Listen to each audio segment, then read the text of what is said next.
സ്വാമി ചിന്മയാനന്ദജി വളരെ ഗൗരവക്കാരനാണ്. ഗീതാജ്ഞാനം എന്തെന്ന് മനസ്സിലാക്കി ഗീത എന്തെന്ന് 16-ാം വയസ്സിൽ പഠിക്കാൻ ശ്രമിച്ചതാണ്. അവിടുത്തെ യജ്ഞം കേട്ടതാണ്. അവസാനം സമാധിയാകുന്നത് വരെയുള്ള യജ്ഞം പിറകെ നടന്നതുകൊണ്ടാണ് സനാതന ധർമ്മവും ഭഗവത്ഗീതയും സംസ്കൃത ഭാഷ പഠിക്കാനൊക്കെ ഇടയായത്. നേരം പോക്ക് പറയാറില്ല, വളരെ ഗൗരവമാണ്. ടൈഗർ എന്ന നാട്ടുകാർ ചെറുപ്പത്തിൽ വിളിച്ചുകൊണ്ടിരുന്നത്. ശരിക്കും ടൈഗറിൻ്റെ ഗർജനം പോലാണ് സ്വാമിയുടെ സംഭാഷണവും. പട്ട പാറപ്പുറത്ത് ചിരട്ട വരയ്ക്കുന്ന ശബ്ദമല്ലേ, കേട്ടാൽ ചങ്ക് കിട്ടുന്ന അവതരണമാണ്. പക്ഷെ ഒരിക്കൽ അദ്ദേഹം ഒരു കോമഡി പറഞ്ഞു, ഓർത്തോർത്ത് ചിരിച്ചു പോകുന്ന ഒരു കോമഡി. ഒരു സന്യാസി സന്ധ്യ കഴിഞ്ഞ സമയത്ത് ഒരു 7-8 മണിയായപ്പോൾ തെരുവിലൂടെ, എന്തോ ഒരു ഉദാഹരണം പറഞ്ഞ കൂട്ടത്തിൽ അദ്ദേഹം പറഞ്ഞതാണ്, ഒരു തെരുവിലൂടെ ഞാൻ നടന്നു പോവുകയായിരുന്നു. അപ്പോഴുണ്ടൊരു കുട്ടി, ഒരു 10-11 വയസ്സുള്ള കുട്ടി തെരുവിലെ സ്ട്രീറ്റ് ലൈറ്റിൻ്റെ വെട്ടത്തിൽ നിന്ന് പഠിക്കുന്നു. നേരം പെട്ടെന്ന് ഈ സ്വാമി ചിന്തിച്ചടാ, ഇവൻ എബ്രഹാം ലിങ്കൻ്റെ പിന്തുടർച്ചക്കാരനാണ്, ഇവൻ ഈ സ്ട്രീറ്റ് ലൈറ്റിൻ്റെ വെട്ടത്തിൽ നിന്ന് പഠിക്കുന്നത് കൊള്ളാമല്ലോ. അവൻ്റെ അടുത്ത് ചെന്നു. ഈ സ്വാമി ചോദിച്ചു, മക്കളെ നീ എന്തിനാ തെരുവിളക്കനെ എഴുതി വന്ന് പഠിക്കുന്നു? വീട്ടിലിരുന്ന് പഠിച്ചൂടെ? അവിടെ വിളക്കും കാര്യമൊന്നുമില്ലേ? വിളക്കും എല്ലാം ഉണ്ട് സ്വാമിജി, പക്ഷെ അവിടെ നിന്ന് പഠിക്കാൻ ഒക്കത്തില്ല. എന്താ കാര്യം? അച്ഛനും അമ്മയും കൂടെ സദാ അടിയും വഴക്കുമാണ്, അവിടെ നിന്ന് പഠിക്കാൻ പറ്റത്തില്ല. അപ്പോൾ സ്വാമി ചോദിച്ചു, എന്നാ നിൻ്റെ വീട്ടിൽ ചെന്ന് ഇതിനൊരു പരിഹാരം ഉണ്ടാക്കാം, നിൻ്റെ മാതാപിതാക്കളെ കണ്ട് സംസാരിച്ചിട്ട് എൻ്റെ കാര്യം. എന്താണ് നിൻ്റെ അച്ഛൻ്റെ പേര്? അപ്പോൾ കുട്ടി പറഞ്ഞത്, അത് ചോദിച്ചാൽ രണ്ടുപേരും കൂടെ അടി കൂടുന്നത്. മനസ്സിലായില്ലേ? നിൻ്റെ അച്ഛൻ്റെ പേരെന്താന്ന് ചോദിച്ചപ്പോഴാ എൻ്റെ അച്ഛനും അമ്മയും കൂടെ വഴക്ക് കൂടുന്നത് അതിനാന്ന്, എൻ്റെ അച്ഛൻ്റെ പേര് ചോദിച്ചിട്ടാണ് വഴക്ക് കൂടുന്നതെന്ന് പറഞ്ഞപ്പോൾ മനസ്സിലായി സ്വാമിക്ക്. അങ്ങനെ ചിന്മയനാകെ ഒരു തമാശ പറയുന്നത് ഞാൻ കേട്ടുള്ളൂ. പിന്നെ അതിന് വേറെ വിശദീകരണം അദ്ദേഹം പറഞ്ഞു പോവുകയായിരുന്നു. മഹാഗുരു സ്വാമി തൃപ്പാദങ്ങൾ, എൻ്റെ ഗുരുവിൻ്റെ ഭാഷയിൽ തന്നെ പറയാം, സ്വാമി തൃപ്പാദങ്ങൾ പറഞ്ഞ നർമ്മങ്ങളിൽ ഏറ്റവും പ്രധാനം അതുതന്നെയാണ്. ഇത് നമ്മുടെ ശിവനാണ്. അതിൽ നാട്യശാസ്ത്രത്തിൽ പറഞ്ഞ 3 പ്രതിഫലങ്ങളുമില്ലേ? 1, സംഘർഷം ഒഴിവാക്കി. അരിപ്പുറം പ്രതിഷ്ഠ എന്ന് പറഞ്ഞത് ഒരിക്കലും നമുക്ക് ഒരു ആചാരം തകർക്കാൻ പറ്റില്ല. We can smash an atom but we can smash prejudice. ഒരാറ്റത്തെ നമുക്ക് തകർക്കാം, പക്ഷേ ആചാരത്തെ തകർക്കാൻ പറ്റത്തില്ല. പറ്റുമായിരുന്നു ചെറുപ്പക്കാരികളെല്ലാം കൂടെ ശബരിമലയിൽ കയറത്തില്ലായിരുന്നു. സുപ്രീം കോടതി വിധിച്ചതല്ലയോ, കയറാൻ പറ്റിയോ? ആചാരം തകർക്കാൻ പറ്റില്ല. പരമ്പരാഗതമായ ഒരു ആചാരം മഹാഗുരു തകർത്തപ്പോൾ അതിന് കൊടുങ്കാറ്റിൻ്റെ പ്രചണ്ഡതയുണ്ടായിരുന്നു, പക്ഷേ നിതാന്ത സംയമനം. ആ സംഘർഷം ഒഴിവാക്കിയത് ഒറ്റ പ്രയോഗത്തിലാണ്. ഇത് നമ്മുടെ ശിവനാണ്. ശരിക്കൊരു നർമ്മമല്ലേ അത്? അതിൻ്റെ മർമ്മം എത്ര വലുതാണ്! അന്ന് അടങ്ങിയ കൊടുങ്കാറ്റ്. ഇനി നോക്കേ, ഒരാശയം സംവദിപ്പിക്കാൻ, നാട്യശാസ്ത്രം പറഞ്ഞു, ഒരാശയം ജനങ്ങൾക്ക് സംവദിപ്പിക്കാൻ ഫലിതം പോലും രസമില്ല. ഈ പറഞ്ഞ ആശയം എല്ലാവർക്കും നന്നായി ഉൾക്കൊള്ളാൻ കഴിഞ്ഞില്ലേ ഗുരുദേവൻ്റെ ആശയം? 3, അവിസ്മരണീയമായ ആശയം നിലനിർത്താൻ ഈ ഒരു ഫലിതം മതി. ഇന്നും ആശയം നിലനിൽക്കുകയാണ്. ഇനി നോക്കുക, എത്ര സന്ദർഭങ്ങളിൽ ഇതുപോലെ പൊട്ടിച്ചിരിപ്പിക്കുന്ന എന്നാൽ ഒരുപാട് ചിന്തിക്കുന്ന മർമ്മമുള്ള നർമ്മങ്ങൾ ഗുരുദേവൻ പറഞ്ഞുപോയി. ചട്ടമ്പി സ്വാമി തിരുവടികൾ, ഇവർ തമ്മിലെ സഹപാഠികളായിരുന്നു.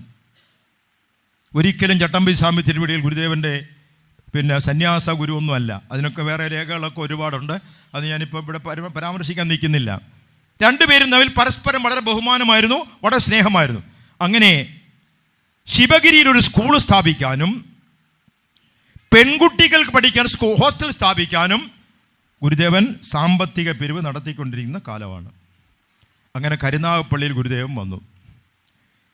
കരുനാഗപ്പള്ളി കോഴിക്കോട് എന്ന് പറയുന്ന സ്ഥലത്ത് ഒരു ഗുരുദേവ ക്ഷേത്രമുണ്ട്. ഒരു ക്ഷേത്രമുണ്ട്, ഒരു ദേവീക്ഷേത്രവും ഗുരുമന്ദിരവും ഉണ്ട്. കഷ്ടകാലം എത്രമാത്രം ചെറുതായിപ്പോയി നമ്മുടെ സമുദായം എന്ന് ആലോചിക്കണം. അവിടെ ശാഖയുടെ വാർഷികത്തിൽ എന്ന് ഞാൻ ചോദിച്ചു, ഈ കരുനാഗപ്പള്ളി കോഴിക്കോട് നമ്മുടെ SNDP ശാഖയുടെ കീഴിലുള്ള ദേവീക്ഷേത്രത്തിൽ പ്രതിഷ്ഠ നടത്തിയത് ആരാന്ന് ചോദിച്ചു. നമശിവ ഒരാൾക്കും അറിയില്ല. TV കാണട്ടെ, എല്ലാവരും ലോകം കാണട്ടെ. ഗുരുദേവൻ അവിടെ പ്രതിഷ്ഠ നടത്തിയത് അതറിയത്തില്ല. അവിടുത്തെ ആ ശാഖക്കാർക്ക് അറിയത്തില്ല ഗുരുദേവനാണ് പ്രതിഷ്ഠ നടത്തിയത്. എന്തൊരു ഭീകരാവസ്ഥയാന്ന് ഞാൻ ചിന്തിച്ചു. എന്തൊരു അപലപനീയമായ സംഗതികളാണ് ഇതൊക്കെ. പോട്ടെ, അങ്ങനെ കരുനാഗപ്പള്ളി ഭാഗത്ത് ഗുരുദേവൻ ഇങ്ങനെ കളക്ഷൻ എടുത്തുകൊണ്ടിരിക്കുക. അപ്പോൾ ചട്ടമ്പി സ്വാമി തിരുവടികൾ തീരെ സുഖമില്ലാതെ പന്മനയിൽ വിശ്രമത്തിലാണെന്നറിഞ്ഞു. സതീർത്ഥ്യരാണ്. അയ്യാവ് സ്വാമിയുടെ അടുത്ത് പഠിക്കാൻ പോയ യോഗവിദ്യ പഠിക്കാൻ പോയ സംഭവങ്ങളൊക്കെ ഉണ്ട്. അപ്പോൾ ചട്ടമ്പി സ്വാമി തിരുവടികളെ കാണാൻ വേണ്ടി ഗുരുദേവൻ പോയി പന്മന ചെന്നു. ചട്ടമ്പി സ്വാമി തിരുവടികൾ കണ്ടു. കണ്ടപ്പോൾ ചോദിച്ചു, നാണു പാർവത്യാരുടെ പണി തുടങ്ങിയോന്ന് ചോദിച്ചു. പാർവത്യാരെന്ന് പറഞ്ഞാൽ പ്രവൃത്തിയാരെന്ന് പറഞ്ഞാൽ പഴയ തഹസീൽദാർ. ഇന്നത്തെ തഹസീൽദാരുടെ റാങ്കാണ് പ്രവൃത്തിയാർ. അതാണ് പാർവത്യാരെ പണി തുടങ്ങി. എന്താ കാര്യം? പ്രവൃത്തിയാരാണ് ആ കാലഘട്ടത്തിൽ കരം പിരിക്കുന്നത്. ഇന്നത്തെ പോലെ വില്ലേജ് ഓഫീസറല്ല. കരമടയ്ക്കണമെങ്കിൽ തഹസീൽദാരുടെ അടുത്ത് വേണം അടയ്ക്കാൻ, പ്രവൃത്തിയാറിൻ്റെ അടുത്ത് വേണം കൊണ്ടടയ്ക്കാൻ. അവിടെയാണ് കരം പിരിക്കുന്നത്. അങ്ങനെ കരം പിരിക്കുന്ന പ്രവൃത്തിയാര പണി നാണോ തുടങ്ങിയോ എന്ന് ചോദിച്ചു. മറുപടി, പരമഭട്ടാരക ചട്ടമ്പി സ്വാമി തിരുവടികൾ ഞാൻ ആദരിക്കുന്നു. മറുപടി, ഗുരുദേവൻ്റെ മറുപടി, പ്രവൃത്തി തുടങ്ങി ആരില്ല. ആ നർമ്മത്തിൻ്റെ ഉള്ളിൽ മറഞ്ഞു കിടക്കുന്ന ഒരു വലിയ മർമ്മമുണ്ട്. എന്തെന്നറിയോ? പ്രവൃത്തി തുടങ്ങി, പ്രവൃത്തിയാരെന്നല്ലേ പറയുന്നത്, പ്രവൃത്തി തുടങ്ങി ആരില്ല. ആരെന്ന് പറയുന്ന സാധനം ഉള്ളത് തെങ്ങിൻ്റെ തടിയിലാണ്. ആ തെങ്ങിൻ്റെ തടി കൊണ്ടുണ്ടാക്കുന്ന ഒരു ഉപകരണമുണ്ട്. തേങ്ങ പൊതിക്കുന്ന ഉപകരണം പാര കേരളത്തിൽ മാത്രമേ ഉള്ളൂ.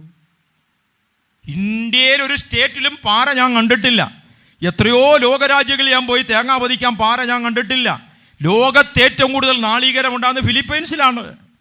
അവിടെയും തേങ്ങ പൊതിക്കുന്നത് കളമാന്തി പോലൊരു സാധനം, ഇങ്ങനെ ഒരു അടിയും ഒരു പിടിയും തേങ്ങ പൊളിഞ്ഞു വരും. പാര കുത്തി തേങ്ങ പൊതിക്കുന്ന കേരളത്തിലേ ഉള്ളൂ. അതുകൊണ്ട് പാര കണ്ടുപിടിച്ചവൻ മലയാളിയാവുന്നു.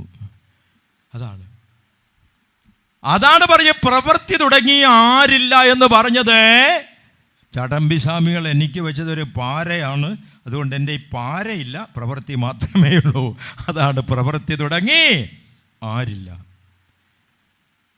ശിവഗിരിയിൽ ധർമ്മസംഘത്തിൽ ഗുരുദേവൻ ഭക്ഷണം കഴിക്കുന്നത് പ്രത്യേകമാണ്. ബ്രഹ്മചാരികളും സന്യാസി ശിഷ്യന്മാരും ഭക്ഷണം കഴിക്കുന്നത് പ്രത്യേകിച്ചാണ്, ഒന്നിച്ചിരുന്നല്ല. അപ്പോൾ അതിലൊരു ശിഷ്യനൊരു തോന്നൽ വന്നു. ആ ശിഷ്യൻ നേരിട്ട് മഹാഗുരുവിനോട് തന്നെ നേരിട്ടങ്ങ് ചോദിച്ചു, നമുക്ക് ഗുരുവിനും ശിഷ്യന്മാർക്കും ഒന്നിച്ചിരുന്ന് കഴിച്ചൂടെ? ചോദ്യം അസ്ഥാനത്താണെന്നുള്ളത് ഗുരുദേവൻ അറിയാം. അന്നേരം മറുപടി ഒന്നും പറഞ്ഞില്ല. ഒന്നിച്ച് കഴിക്കുക തന്നെ ചെയ്യാം.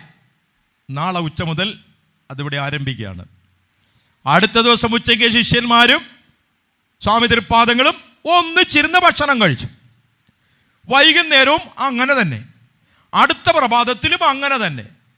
അപ്പോൾ ഈ മനസ്സിനകത്തിരി കന്മഷമുണ്ടായിരുന്ന ശിഷ്യനൊക്കെ വിചാരിച്ചു, സംഗതി നന്നായി, ഗുരുദേവനോടൊപ്പം ഇരുന്ന് എല്ലാ നേരവും കഴിക്കാമല്ലോ. രണ്ടാമത്തെ ദിവസം ഉച്ചഭക്ഷണത്തിൻ്റെ സമയമായപ്പോൾ ഇലയെല്ലാം വെച്ച് ഭക്ഷണവും വിളമ്പി ശിഷ്യന്മാർ കാത്തിരിക്കുക. ഗുരുദേവനെ കാണുന്നില്ല. ഗുരുദേവൻ ധ്യാനത്തിലാണ്. 1 മണിക്കൂർ കാത്തിരുന്നു, കാണുന്നില്ല. ഗുരുദേവൻ 24 മണിക്കൂറല്ല 3 ദിവസം പട്ടിണി ഇരിക്കലേ. അതൊക്കെ അവിടത്തേക്ക് ശീലമാണ്. അത് സാധാരണ മനുഷ്യനല്ലല്ലോ. 1 മണിക്കൂറായി, 2 മണിക്കൂറായപ്പോൾ ശിഷ്യന്മാരെന്ത് ചെയ്തു? ഗുരുദേവൻ വരാൻ കാത്തിരുന്നില്ല. ഭക്ഷണം കഴിച്ചേച്ച് എഴുന്നേറ്റു. ഭക്ഷണം കഴിച്ചെഴുന്നേറ്റപ്പം ഗുരുദേവൻ വരുന്നു.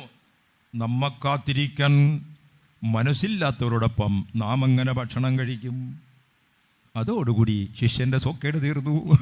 ഗുരുദേവനോടൊപ്പം ഭക്ഷണം എന്നുള്ള നിയമം അവിടെ ഇല്ലാതായി. പക്ഷേ അടുത്തൊരു നർമ്മത്തിൽ നല്ലൊരു പ്രയോഗമുണ്ട്.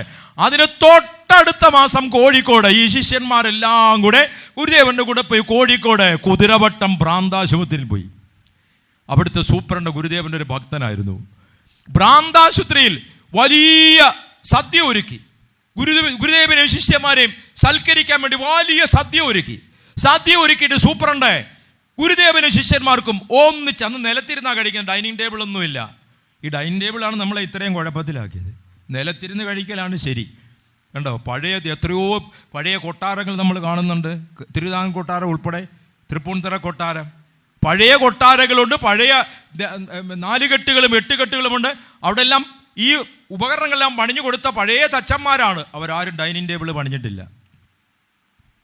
കൊരണ്ടി പലകയും നിലത്തിരുന്ന് കഴിക്കുന്ന സംവിധാനങ്ങളുമാണ്. പോട്ടെ, അതിലേക്കൊന്നും പോകുന്നില്ല. അപ്പം നിലത്ത് എല്ലാവർക്കും ഭക്ഷണം വരമ്പ് വെച്ചു, ഗുരുദേവന് സെപ്പറേറ്റ്, എല്ലാം കൂടെ ഒന്നിച്ചു വെച്ചപ്പോൾ ഗുരുദേവൻ വന്ന് ആദ്യം ഭക്ഷണം കഴിക്കാനിരുന്നു. ശിഷ്യന്മാർക്കില്ല ശിവഗിരിയിലെ ഓർമ്മ ബാക്കി കിടക്കുകയാണ്. കൂടിരുന്നാൽ ഇനി കുഴപ്പമാവോ, 3-4 ദിവസം പട്ടിണി ഇരിക്കേണ്ടി വരുമോ, പണി എങ്ങനെ കിട്ടുമെന്ന് അറിയത്തില്ല. അങ്ങനെ ശിഷ്യന്മാരൊന്ന് വരണ്ട് നോക്കി നിന്നു. ഉടൻ വന്നു സ്വാമി തൃപ്പാദങ്ങളുടെ കമന്റ്, ഇത് ഭ്രാന്താശുപത്രിയാണ്, ആർക്കും എന്തും കാണിക്കാം